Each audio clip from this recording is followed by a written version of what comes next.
Good morning, everybody. My name is Jesús DeLeón-Serratos. I'm the HMIS Program Manager, and today I'm going to be talking about the data quality plan, or how I learned to stop worrying and love the duty queues. To take this webinar to the next level, I'm going to have actually support here from Victoria López and Ben Mahoney, both of them superstars here at the HMIS Support Center. Data quality has been one of the main topics going around in the office right now, dominating the conversation around here for quite some time. You probably are like, yeah, Jesus, that's what you guys do. So before we jump ahead, I need to go through some basics. You will all be muted, much to my chagrin. I would love to be hearing and seeing all of you, but life's not always fair. We have prepared a presentation, and you might have some questions, so you can raise your hand, unless this is a recording, in which case, I'm sorry, but that's what you probably should be always when we're live. So you can raise your hand as well. You can also write a question. If we can't answer them during the live recording, we will get back to you shortly. If you have the dashboard obstructing part of your view, you can use this little orange button to make sure that it disappears to see your screen clearly. All right, so the agenda is simple, and we will try to be brief. We know that you are busy. Thank you, first of all, for taking the time to listen to us. I know it's mandatory, but thank you regardless. This webinar is being recorded. We will have a copy available soon. If you are actually listening to this recording, well then, there you go. This is the recording. Welcome. You will all get a link. I'll take some time to going over our data quality plan. Whoa. Yes, there is a data quality plan in place. It's time to go back and look at HMIS application. Surprise! It's there. We'll go over the major details today. Then Victoria will go over universal data quality reports that we send quarterly. There has been confusion and miscommunication as well about what to do when you get them. So today we will sort all of that. Benjamin will go over the report card, a project that we started last year, but we shelved because it needed some fine-tuning. But since we're talking about data quality, it makes sense to bring this back. Then we will be open for a few questions in the end. There can be no false steps now. The higher up the mountain, the more treacherous the path. Let me start with data quality plan. Why do we have a data quality plan in place? Isn't that the question of the day? If you read the description here, a data quality plan, which is a term that refers to the degree to which a project satisfies requirements related to data.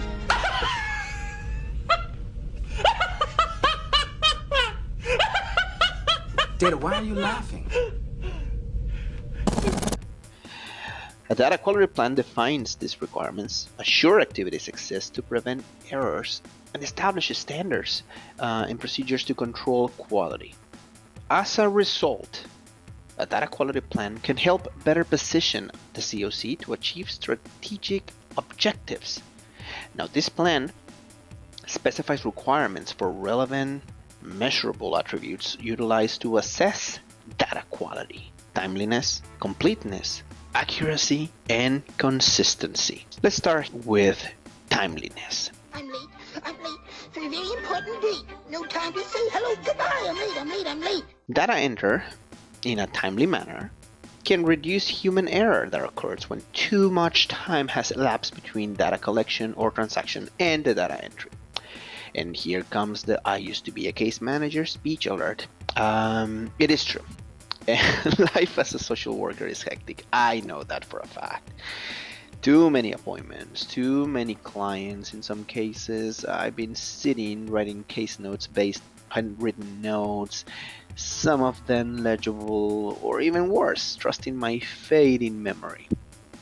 At Goodwill, our manager decided that Fridays, for instance, were gonna be days designated for data entry. That's one idea. One day just dedicated to make sure all data is entered. Now, this idea might not work for everybody, and when we go into details for emergency shelter, for instance, this is simply not an option. An emergency shelter doesn't have enough time. If you don't enter client's information immediately, and if said client disappears after the following morning, well, first of all, we're hoping he or she found a solution to his or her situation, but regardless, you don't have any data to report. Bottom line is, it's easy to forget exit dates, services, and moving dates. Therefore, the sooner the data is entered, the better chances the data will be correct. Timely data entry also ensures that the data is accessible when it's needed, either proactively or reactively. Now, keep in mind that in some cases we have agencies that are depending on other agencies to either close an enrollment because they can't enter the client into their agency. Remember, if a client is open in an emergency shelter, that client cannot go into another emergency shelter until the previous enrollment is closed. So keep in mind that also if a client disappears in your area and that client change cities or change area, you might go into another shelter and that shelter will not be able to enroll the client if the client is not closed. Now, again, we all understand that in some cases the information doesn't reach until later, but just keep in mind that if you receive a call, an email from another agency asking you to close that enrollment, that enrollment needs to be closed immediately so the other agency can continue the process. While every effort should be made to complete all data entry in electronic records at the time of service, there are occasional circumstances that prevent that goal. In order to comply with reasonable quality standards, DHN established the following policy recording client data entry. As you can see it over here, if you're in an emergency shelter, you might have one business day to do the data entry. I mean, we're talking here about housing checking and universal data elements. You might still have 1 or 2 business days to complete the assessment, but everything should be done as quick as possible. Now, transition and permanent supportive housing are different, and it gives you a little more time to do this data entry just because you know that if they're going to be in transitional, you know that if they're going to be in permanent, they're going to stay with you for some time.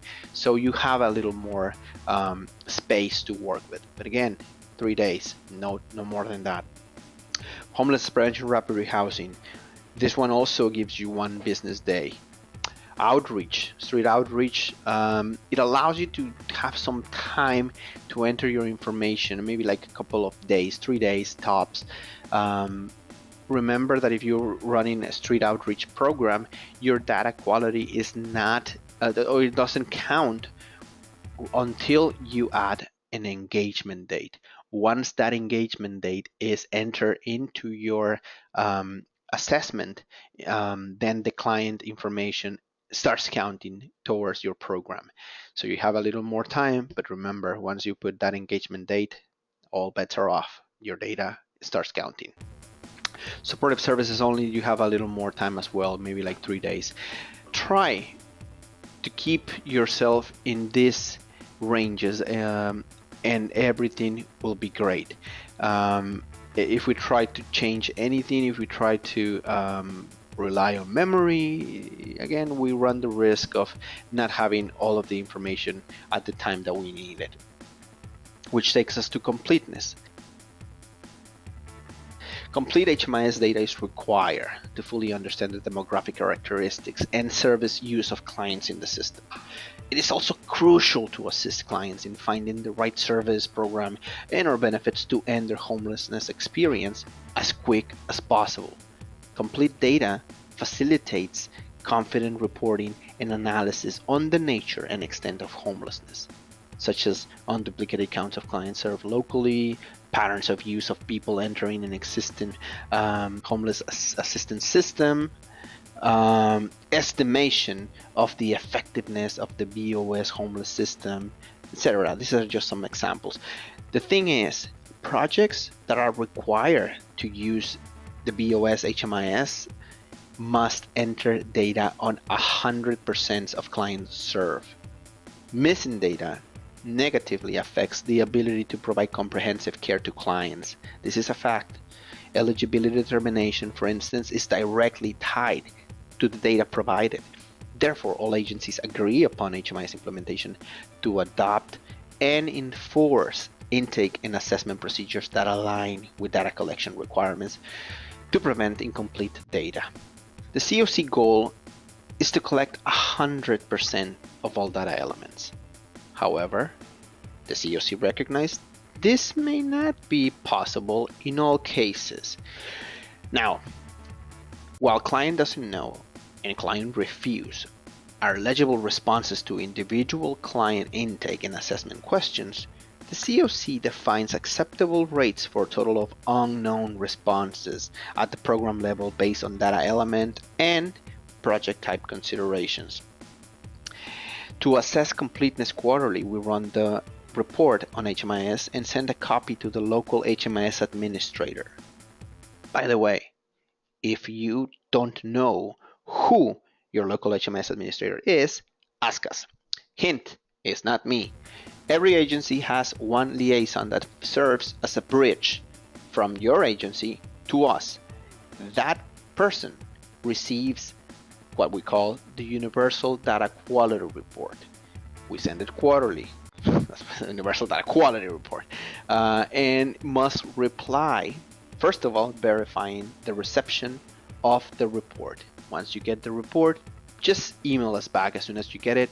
Hey, I got the report. We're working on it.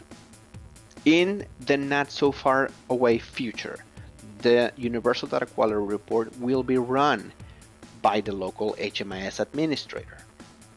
After all corrections are made, we will verify, and if the average of completeness fails to satisfy requirements, we will ask the local HMIS administrator to provide an explanation and implement a plan for corrective actions as needed. Now, there's some elements like name, project entry date. There's some elements in there that you don't have to worry about. I mean, we have like zero tolerance, but because we assume that every client has to have a name. The same with a project entry. You don't have to worry for client ID, family name, client location, and that is because the system actually provides you all of those elements. Race, ethnicity, gender, veteran status, and disabling condition. Obviously, those two are only for adults. Resident prior to project entry, project exit date, destination, relationship to head of household, and length of time on the streets in emergency shelter. Accuracy. The data in the Texas BOS HMIS needs to exhibit a fair representation of reality as it relates to homeless clients and the projects that serve them. Thus, all data entered into the BOS HMIS must be a reflection of information provided by the client, as documented by the data collector or otherwise updated by the client and documented for reference. Recording inaccurate information is strictly prohibited, except in cases when a client refused to provide correct personal identifiable information. You should always make the best effort to record accurate data by implementing appropriate policies and procedures. The best way to measure accuracy of client data is to compare the information with more accurate sources, such as Social Security card, birth certificate, or driver's license. I'm sorry, today my tongue is doesn't want to collaborate with me. Let's just say it like that. In general, false or inaccurate information is less useful than incomplete information. Also, I need to add that your agency is responsible for any internal duplication of services as a result of inaccurate data. If accurate information is later obtained, then the agency should correct the client data in a timely manner. Upon correction and provision of client consent to release information, the client's data may be shared with agencies in BOS HMIS. In some cases, THN will request you to confirm for accuracy. Reports will exclude all outreach clients not formally enrolled in a project. Remember, if you have street outreach clients, those clients are not going to count. At least their data doesn't count until you have a date of engagement. Once the date of engagement is attached to your client's assessment, then your data starts counting. Stop. Let's not go there.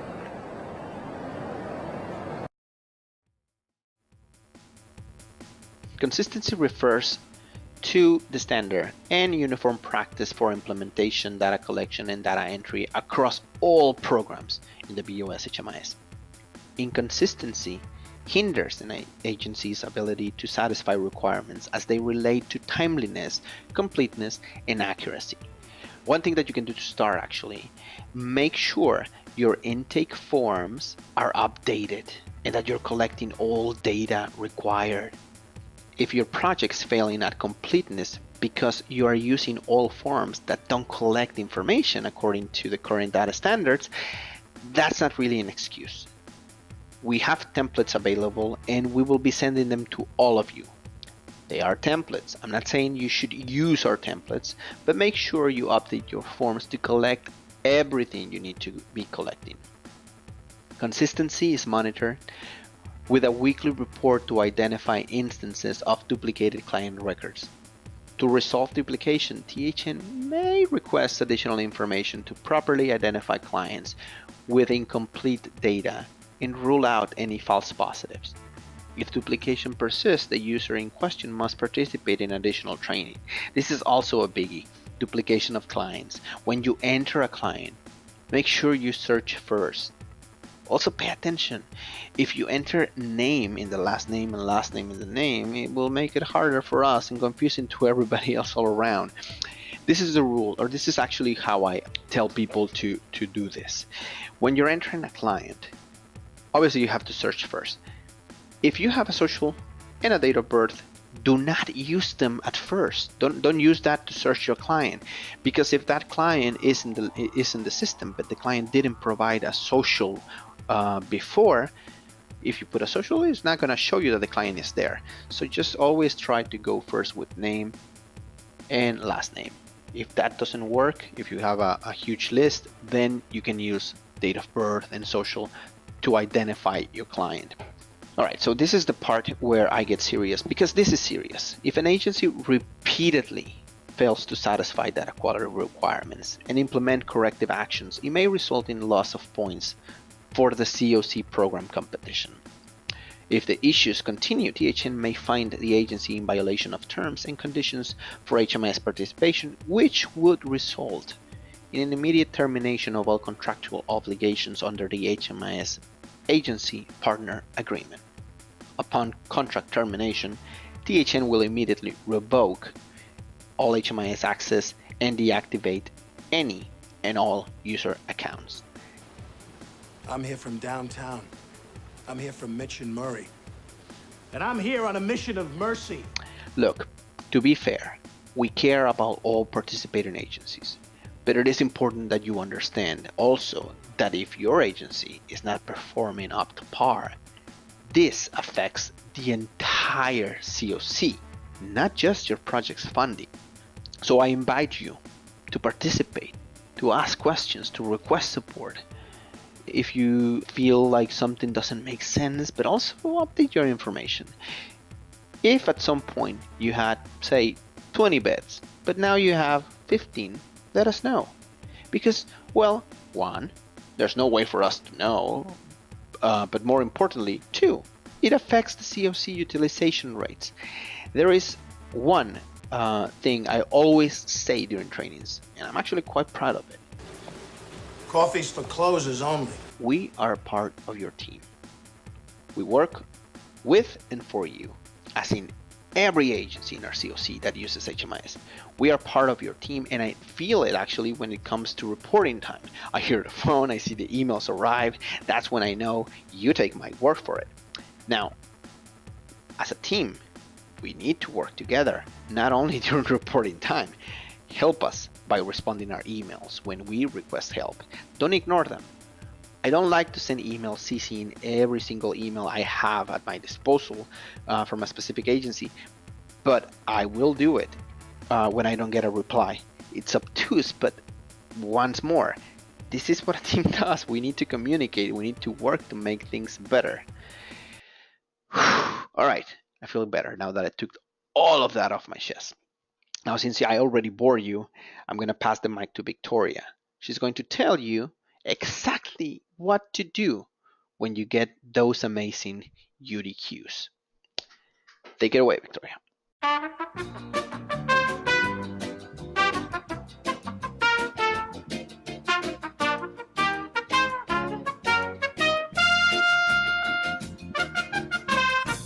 So my section of the video is going to cover universal data quality reports and how they help maintain data quality. So as a lot of you know, these UDQs are typically run on a quarterly basis, but I'm going to encourage you to run them more frequently. Run them every month, run them every 2 weeks, just to get a sense of how your data is doing. So UDQs give percentages on missing data, and they also provide counts of clients who responded a certain way. So for example, if you wanted to see how many veteran clients you served, the UDQ would show you. Data not collected counts towards the missing count, and I have a little bit more to say on this particular response option, but I'll get to that a little later. Now we're going to go through the process of how to run a UDQ. You can find the UDQ on the home workspace under the Reports submenu. If you hover over HMIS Reports, it'll say HMIS Universal Data Quality. For this example, I'm going to use the date range of your last UDQ that we sent out, and I'm also going to leave the report type as enroll at any point. For this example, I'm going to look at 2 dummy programs that we have in the system, emergency shelter and homelessness prevention. So one of the first things you want to take note of is the first row of the report. It should have your organization name. It'll list the total enrollments that you have, the total applicable records, and then the number of missing data elements, along with the percentage of missing elements. You'll also see number of don't know and number of refused answers. Directly below that first row is when the report is going to start breaking down by program. So I can see that in my emergency shelter program, I have 1 enrollment with 15 data elements for that enrollment, and there are 5 data elements missing. So it looks like all of the missing data is located in that emergency shelter enrollment. Each data element will have its own row, and to the far left of each row is a tiny plus sign. If you click on the plus sign, it will expand that data element section. So there is 1 missing for the length of stay. I can click on that plus sign, and you should see another row that either says missing or data not collected. Click on the plus sign again to expand that section, and the report will give you the name of the client who is missing that data element, along with their enrollment date. If you click on the client's name, the UDQ report will automatically take you to the client's enrollments, where you can then make any needed corrections. Let's say I wanted a breakdown of the gender of my clients in a program. I can use the UDQ report for that, because it breaks down the count of each possible response. So for my homelessness prevention program, I'm going to click on the plus sign next to gender, and I can see underneath gender I have 1 female and 1 male in the program. So that's just kind of a quick run through of how to interpret your report. I would like you to first concentrate on the missing column and then move on to don't know or refused to see if any of those responses could be updated. Alright, so you got the report. Now what? What do you do when you get it? First, let us know you got it. Get in touch within 24 hours. Let us know it was received. Shoot us an email or give us a call. If you foresee in the future that you need the UDQ emailed to someone else, let us know that too. You can use this first point of contact to pass along important information from your agency to us. The next step is to review the report and make as many corrections as possible. So earlier I touched on data not collected, and there will be instances where you truly cannot go back to collect the info, and so the answer is going to stay data not collected. So for example, let's say we have undocumented individuals without social security numbers. It's pretty obvious that you're not going to get the social from them. We just want to make sure that you continually ask the question for every client that comes into your agency. Even if you think in the back of your head, or if you know that they're not going to have that bit of information, still, ask the question. don't automatically put data not collected. It might also be that once you work with your client a little more and you build up a relationship with your client, they might be more willing to give more information out. So you know your clients best, you know when it is appropriate to go back and ask these questions to collect the information. Last, let HMIS know when the corrections are complete.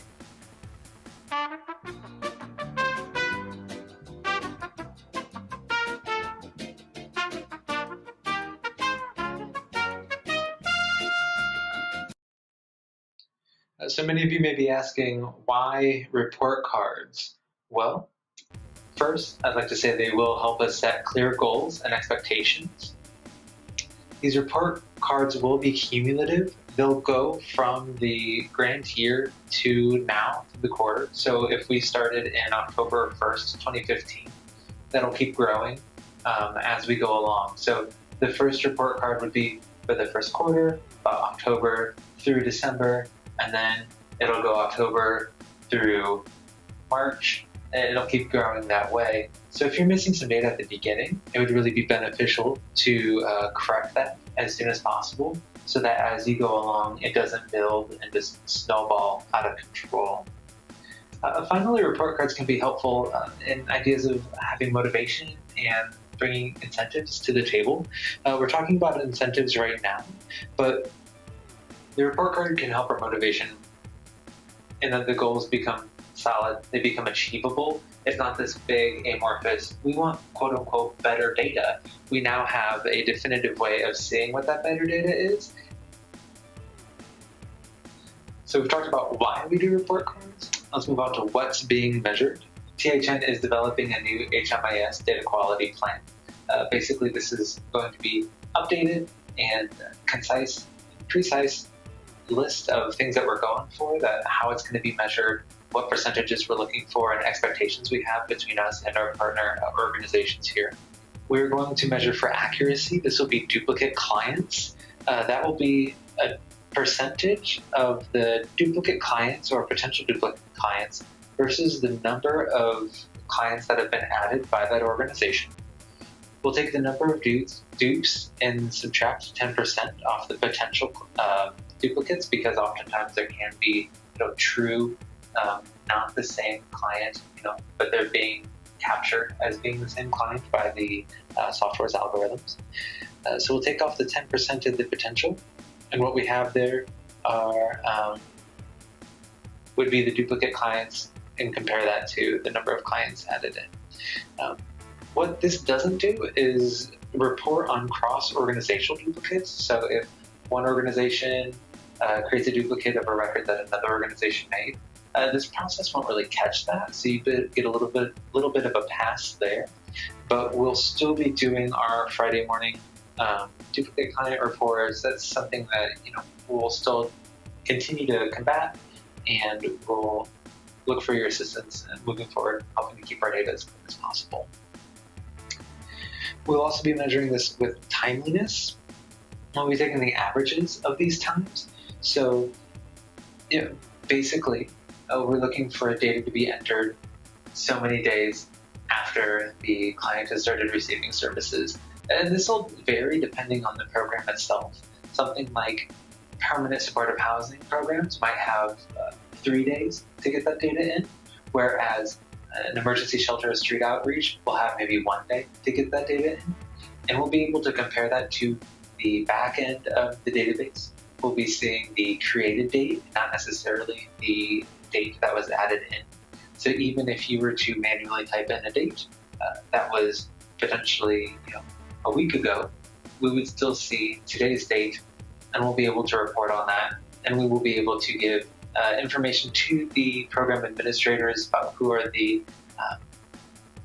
high performers, who are the people who are getting their data in on time in a timely manner, and at the same time reporting on the people who perhaps are not doing so quickly, and what can we do to assist them. If they have a very high workload, if we're just dumping all this data on one person to enter it in, then maybe they can't keep up with their timeliness expectations, and we need to come up with a new system so that the data can be put in as quickly as possible. In an ideal world, we would probably push for direct data entry. So that would be the caseworker is sitting with the client and they're going through the software together. So there isn't a paper document that is then being added in later. It would just be all added into the software directly. I know that can have a lot of different challenges, but it would help if we're trying to go green, save a little paper, and it does help in our data accuracy and timeliness because there isn't a potential for miscommunication or smudged handwriting, things like that. It could be very, very beneficial and something we like to push for.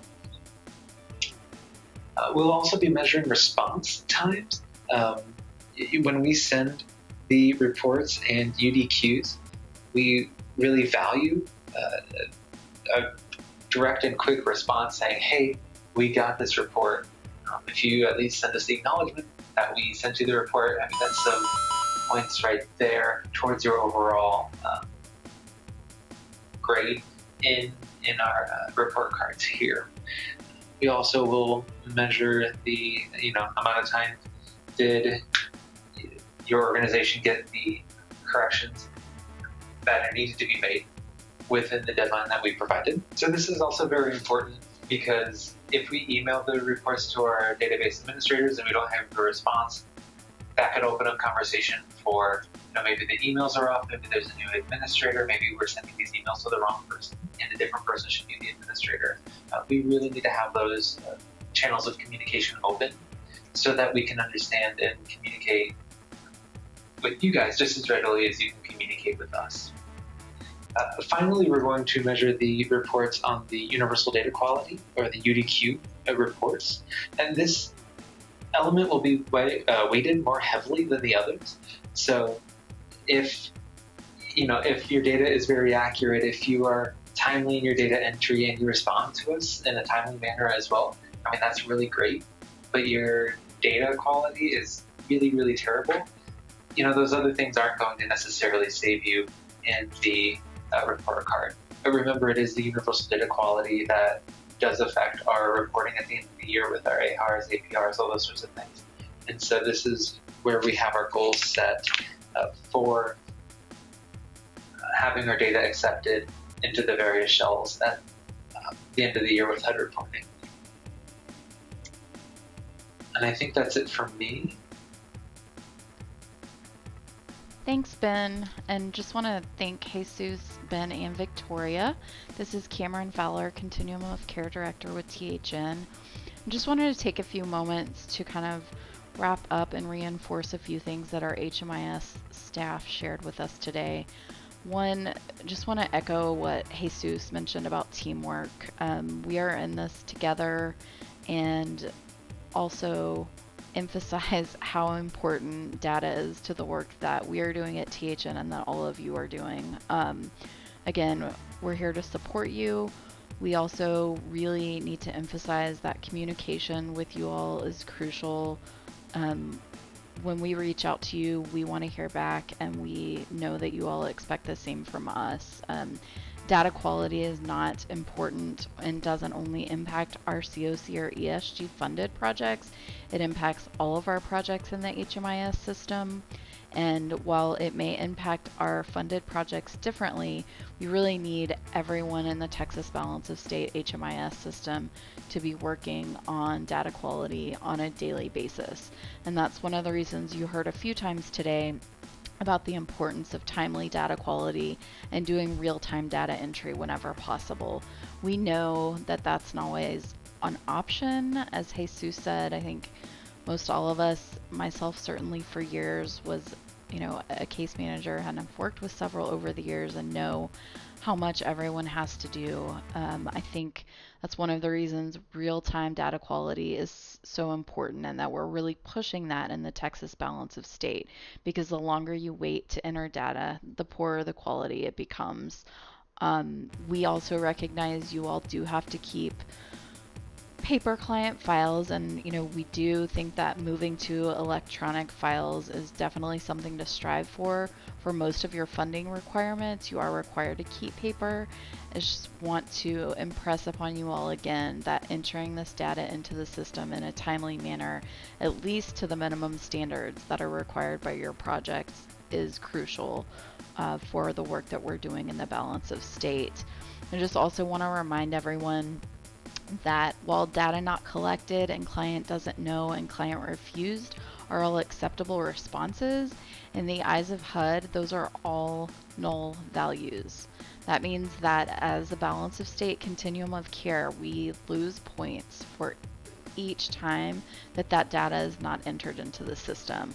So we just want to say again, please only use those ever if it is truly the case that a client doesn't know or a client refused.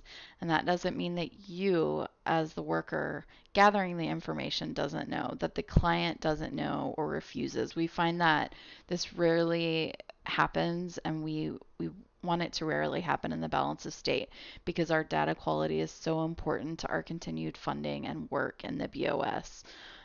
Also, as Jesus mentioned, anonymous clients are a rare occurrence and shouldn't be happening very often, excuse me. So I just want to thank you all again for taking this time today. Again, we know we're being repetitive, but you're just going to be hearing more and more about the importance of data quality, how you all can use data to drive your projects and the work that you're doing to figure out who you're serving. This is also going to be a part of all of the systems change and coordinated entry work that we're doing in the balance of state. And we really can't say enough, data is going to be driving our decisions. We're going to be looking at it on a regular basis.